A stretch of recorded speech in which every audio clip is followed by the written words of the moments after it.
మా అవసరాల శ్రీనివాస్ గారిని మాట్లాడవలసిందిగా రిక్వెస్ట్ చేస్తున్నాం. థ్యాంక్ యూ అండి. చాలామందికి థ్యాంక్స్ చెప్పుకోవాలి.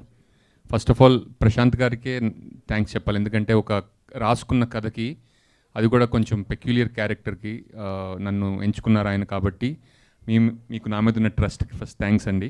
అండ్ సాయిబాబు గారికి కూడా thank you so much for having me in production house sir.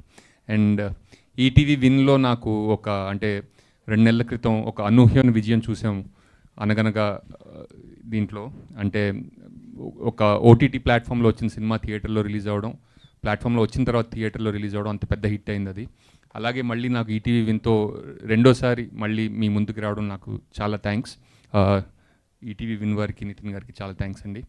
And ఈ సినిమాలో సాయిరామ్ గారు వండర్ఫుల్ వర్కింగ్, శ్రీరామ్ గారు వండర్ఫుల్ వర్కింగ్ విత్ యూ అండి, హేమంత్ గారు. అండ్ రాజీవ్ కనకాల్ గారికి నాకు ఈ సినిమాలో సీన్స్ లేవు, కానీ wonderful human being.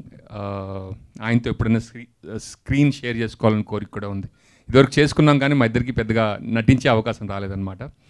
And Meghalekha గారు చెప్పినట్టు ఇందాక ట్రైలర్ చూస్తుంటే Varsha Bollamma in and as constable కనుక్కొని వచ్చింది. చాలా రోజుల తర్వాత ఒక female character in and as title రావడం అనేది చాలా రోజుల తర్వాత జరిగింది. అండ్ ఆ స్టోరీ కూడా అలాంటిది ఎంచుకోవడం, అండ్ ఇలాంటి కథలు ఇంకా చాలా రావాలని, అండ్ మంచి మంచి పాత్రలు ఇంకా ఫీమేల్ పాత్రలు రాయాలని రైటర్స్ అందరూ నేను కోరుకుంటున్నాను. And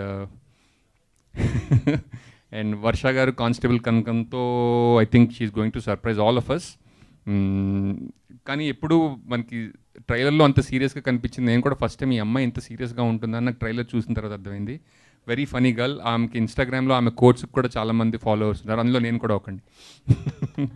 thank you. అండ్ ఇంకా ఎవరి పేర్లైనా మర్చిపోతే నన్ను క్షమించండి. ఎక్కువ మాట్లాడమంటున్నారు కాబట్టి ఒక నిమిషం ఎక్కువ మాట్లాడడానికి ప్రయత్నించాను, కాకపోతే నాకు కూడా మాటలు రావట్లేదు. Thank you.